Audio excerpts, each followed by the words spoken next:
투자는 건강하게, 마음 편하게, 오래. 안녕하세요. 케빈 베스만 허종욱입니다. 오늘 촬영일자 6월 24일 화요일입니다. 오랜만에 영상을 찍고 있습니다. 최근에 다른 기업 쪽 강의가 조금 많아지면서요. 제가 그때그때 영상을 찍는 게 조금씩은 어려워지고 있습니다. 그래서 제가 이렇게 화면을 통해서 여러분들께 인사를 드리게 되는 그 빈도가 아무래도 좀 적어지는 것 같고 영상을 조금 몰아서 찍게 되는 것 같습니다. 그 부분은 좀 양해 부탁드리고요. 만약에 정말로 급하게 전달드려야 되는 소식들이 생기면은 화면 녹화만을 통해서 영상으로 찾아뵙게 되는 그런 빈도가 높아질 것 같습니다. 이 부분도 함께 양해 부탁드립니다. 이번 시간에는 PER, 우리 주가 수익 비율이라고 하죠. Price Earnings Ratio에 대한 말씀 드려보려고 합니다. 이걸 말씀드리는 이유는 뭐냐면 사실 그동안에는 아무도 제 수강생분들 중에서도 이제 밸류에이션에 대해서 점점 관심을 덜 쓰기 시작하시는 분들이 많으셨던 것 같아요. 아무래도 밸류에이션을 논하는 게 조금 부끄럽고 조금 민망할 정도로 한국 시장이 특히 작년 하반기 같은 경우에는 굉장히 많이 저평가된 구간으로 떨어졌었고 이제서야 이제 시장이 올라오면서 사람들이 여러 가지 기업들에도 관심을 가져주고 계시고 그 기업들이 어떤 사업을 영위하고 있는지 그래서 그 사업의 가치는 우리가 주식시장에 어떻게 녹여내고 있는지 최근에 저도 정말 예전에 수업을 들으셨던 수강생분들께 정말 오랜만에 연락도 받고 또 상담도 드리고 하고 있습니다. 그러다 보니까 여러분들이 밸류에이션 그 중에서도 가장 기본적인 PER 퍼라고 하는 그 멀티플에 대해서 어떻게 정확하게 접근할 수 있을까? 우리가 단순히 그냥 퍼가 동종업계 피어 그룹에 비해서 높고 낮다 이렇게 판단을 하시다 보면은 실수를 하시게 되는 경우가 굉장히 많거든요. 그래서 그 실수를 줄이고 여러분이 보다 객관적이고 여러분들의 개인적인 감정이나 주관을 배제하면서 명확한 판단을 하시기 위해서는 PER을 어떻게 받아들이셔야 되는가 말씀을 드려보려고 합니다. 화면으로 가시죠.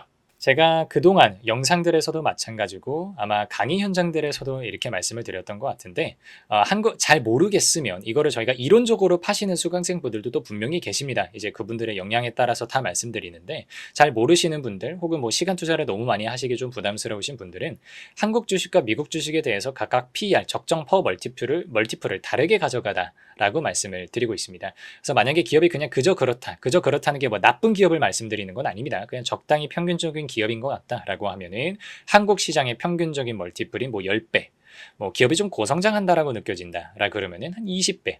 그리고 제 표현으로는 정말 말 그대로 literally 미친 기업이라고 저는 표현을 하는데 정말 그때그때 미친 성장을 하고 있는 그런 기업들이 해마다 있어요. 그리고 반기마다 있고요. 그런 기업들에 대해서는 우리가 30배 정도까지 줄 수 있지 않겠느냐라고 말씀을 드려왔고 미국 주식에 대해서는 여기서 10배씩 엎어달라고 제가 말씀을 드렸어요. 그 기업이 그저 그렇다라고 하면 한 20배 고성장하고 있다 그러면은 30배. 미친 기업이다 라고 하면 40배 정도, 이거는 포워드 퍼 기준입니다. 트레일링 퍼 기준으로 가져가시면 너무 과거에 머무르는 게 되시기 때문에 여러분들이 그 기업의 미래 순이익을 추정을 하셔서 포워드 퍼를 기준으로 가져가시면 좋겠습니다. 근데 이제 제가 그동안에는 이렇게 단순히 결과만을 말씀을 드렸는데 오늘 영상에서는 왜 이러한 숫자들이 도출이 되느냐, 일단 평균값부터 한국 주식시장은 도대체 왜 10배고 미국 주식시장은 도대체 왜 20배냐. 첫 번째로 말씀드릴 수 있는 대답은 그냥 평균적으로 역사적으로 통계적으로 그렇게 그리고 또 경험적으로 그렇게 움직이더라라고 하는 그런 경험칙이 들어와 있는 게 하나의 설명이 가능하겠지만요. 그건 어떤 경험이다 보니까 논리적으로 뒷받침이 되기는 좀 어렵죠. 그래서 이거를 논리적으로 왜 한국 주식은 10배인 게 보통이고 미국 주식은 20배인 게 보통이냐에 대해서 차근차근 나눠보겠습니다. 조금 어려우실 수 있어요. 제가 이 공식을 지금 여기서 도출해 드리지는 않겠습니다. 이거는 조금 재무를 공부하시는 분들이 가져가시는 내용이니까 아시는 분들은 조금 기억을 되새기시는 용도로 가져가시면 될 것 같고 처음 보시는 분들은 그래 이론적으로 학술적으로 이렇게 계산이 되나 보다 이 정도로 가져가 주시면 될 것 같아요. 보통 우리가 그 기업의 적정 퍼를 계산을 할 때요. 이 정도 공식으로 보통 이야기를 합니다. R-G분의 1 정도로 보통 저희가 이야기를 해요. 그럼 여기서 R이라고 하는 게 뭐냐? 제가 이제 항상 자녀가치법, Residual Income 모델에서도 말씀을 드리는 주주들이 회사에 요구하게 되는 그 요구 수익률을 의미를 하고요. 여기서 G라고 하는 거는 기업의 Perpetual Growth Rate라고 해서 영구 성장률을 이야기를 합니다.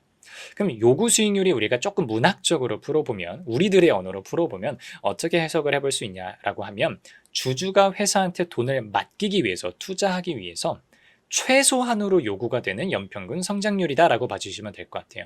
조금 더 과격하게 이야기를 하면 제가 써드린 것처럼 주주들이 회사들한테 선포하는 거예요. 야, 내가 너한테 돈을 맡길 건데 내가 요구하는 요 정도 최소 수익률도 너가 성장하지 못한다면 내가 웬만하면 너한테 투자하지 않을 것 같은데 라고 하는 주주들의 어떤 선언이라고 봐주시면 돼요. 그리고 연구 성장률이라고 하는 거는 보통 주주들이 기업에 대해서 기대를 할 때 뭐 향후 3년이든 5년이든 예측 가능한 시간대 안에서는 구체적으로 기업을 되게 추정을 많이 합니다. 뭐 몇 %씩 성장할 것 같다 이런 것들을 가져가는데 그걸 영원히 할 수가 없습니다. 근데 그 주주들이 그래도 영구적인 어떤 타임라인을 그려봤을 때는 회사가 평균적으로 1년에 요 정도는 성장하지 않을까 하는 그런 기대감들을 가지고 있어요. 그래서 주주 요구 수익률에서 연구 성장률을 차감한 것만큼 분의 1을 우리가 적정 퍼라고 이야기한다고 보시면 되겠습니다. 그럼 우리가 미국 시장 그리고 한국 시장 각각에 대해서 이 작업을 한번 해볼게요. 미국의 S&P 500 기준으로 보면요, 기업 그 500개 기업들에 대해서 평균적으로 적용이 되는 요구 수익률이 한 7에서 8% 정도 됩니다.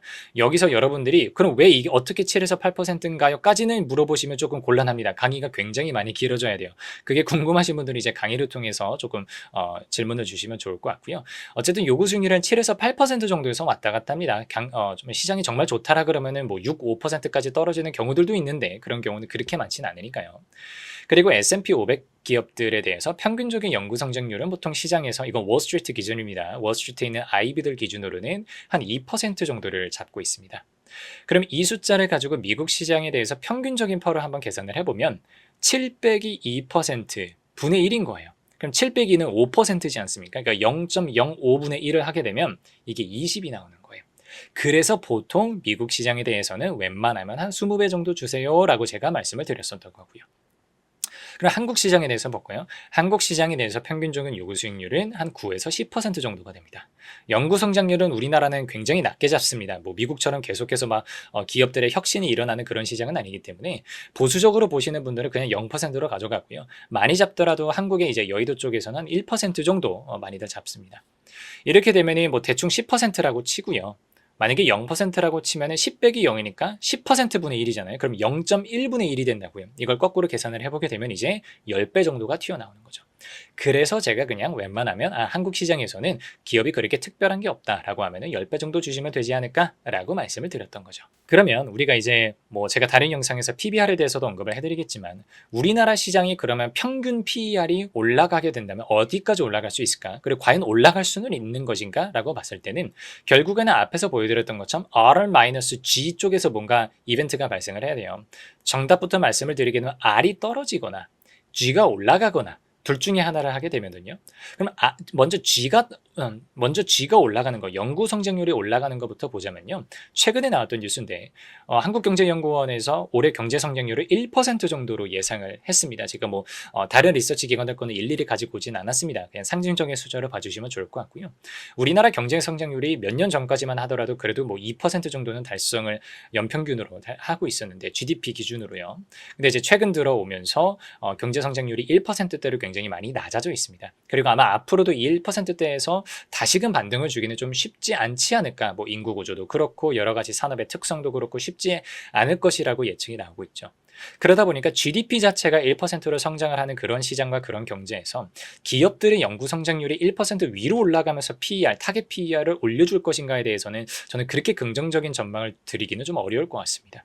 그러다 보니까 한국 시장에 대해서 우리가 뭔가 리레이팅을 기대를 할 때는요. 연구 성장률 G가 올라가는 것보다는 주주의 요구 수익률인 R이 낮아지는 것을 기대하는 것이 조금 더 현실적이지 않을까라고 말씀을 드리는 거고요. 그래서 써드린 것처럼 그렇다면 과연 우리나라 한국 시장 코스피 코스닥이 앞으로 주주들의 요구 수익률을 장기적으로 낮춰줄 수 있을 것인가, 그렇게 함으로써 PER 리레이팅을 우리가 만들어줄 수 있을 것인가에 대해서 이야기를 할 수 있다는 거죠. 근데 뭐 어쨌든 뭐 지금까지 올해 2분기 기준으로 보면 1분기 때도 사실 저는 그렇게 나쁘지는 않았던 것 같고요. 2분기 때 이제 4월에 이제 관세 관련된 그런 쇼크로 쭉 떨어졌다가 굉장히 급격하게 올라가고 있잖아요. 그 관점에서 보면 뭐 3법 개정이 됐든 뭐 여러 가지 자본 시장이 나아지고 뭐 자사주 매입 소각에 관련된 그런 것들, 주주 여러분들 또 기업분들의 입장은 다르실 수도 있긴 하겠지만 주주 여러분들의 입장에서는 또 그런 것들을 기대하시는 분들이 아무래도 많잖아요. 그런 기대감들이 시장에 지금 이미 반영이 되어 가면서 코스피가 또 오늘 종가 기준으로 3,100을 넘어서면서, 그리고 외국인들도 이제 슬슬 들어오고 있거든요.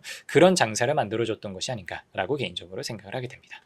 한 발짝 더 나아가면 제가 이제 그러면은 뭐 평균적인 멀티플이 한국에서는 10배, 미국에서는 20배 정도 말씀을 드렸는데 고성장하는 기업들에 대해서는 20배, 30배 정도를 주라고 말씀을 드렸죠. 그럼 저는 어떤 경우에 기업이 고성장하고 있다고 판단을 하느냐 관련해 가지고 제 의견을 말씀드리면서 영상을 마무리 드려보려고 합니다. 이거는 다른 영상들에서도 언급을 드린 바가 있는데요. 저는 세 가지 지표 정도로 봅니다. 첫 번째, 매출액 성장률. 매출액 성장률이 향후 3년간 예상이 되는 게 뭐 여러분들이 직접 추정하셔도 좋고 조금 그게 지금 당장 어려우시다라고 하면 애널리스트 컨센서스를 따라가셔도 괜찮습니다. 향후 3년간 연평균 20% 이상 매출이 성장하고 있다. 그렇게 전망이 된다라고 하면 저는 매출액 성장률이 높다라고 판단을 할 것 같고요. 영업이익률 같은 경우는 꾸준히 20% 이상을 달성할 수 있다. 그러면 저는 기업이 굉장히 괜찮은 경쟁력을 가지고 있다고 평가를 드립니다. 그리고 ROE, Return on Equity, 자기 자본 수익률 같은 경우도 한 15% 이상을 유지를 하고 있으면 뭐 기업이 꽤 괜찮다. 이렇게 저는 말씀을 드리거든요. 물론 이게 세 개가 다 충족이 돼야 그럼 고성장한다라고 디파인을 하느냐? 그렇지는 않고요. 저는 개인적으로는 세 가지 지표 중에서 세 가지 조건 중에서 두 가지 이상의 조건이 만족이 되면은 이제 보통 고성장한다라고 저는 보통 말씀을 드립니다. 근데 그럼 뭐는 세 가지 중에서 하나만 뭐 조건 충족하면은 그렇다고 두 개가 아니라고 해서 10배 주기에는 좀 아쉬운 거 아닙니까? 그러면 그냥 15배 정도 주시면 돼요.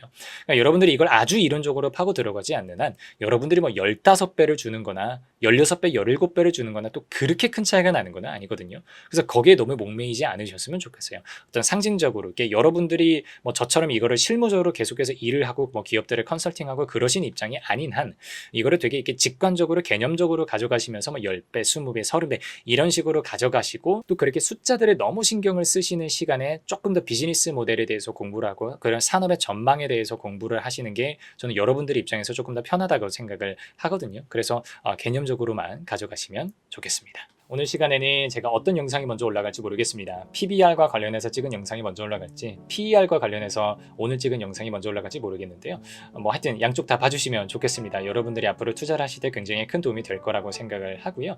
PBR이 장부가치 대비해서 어떤 기업의 가치를 다루는 과정이라면 PER, PER라고 하는 거는 기업이 실제로 달성하고 있는 순이익, 손익계산서적인 관점과 지표를 활용해서 기업의 밸류, 기업의 적정 가치를 계산하는 과정입니다.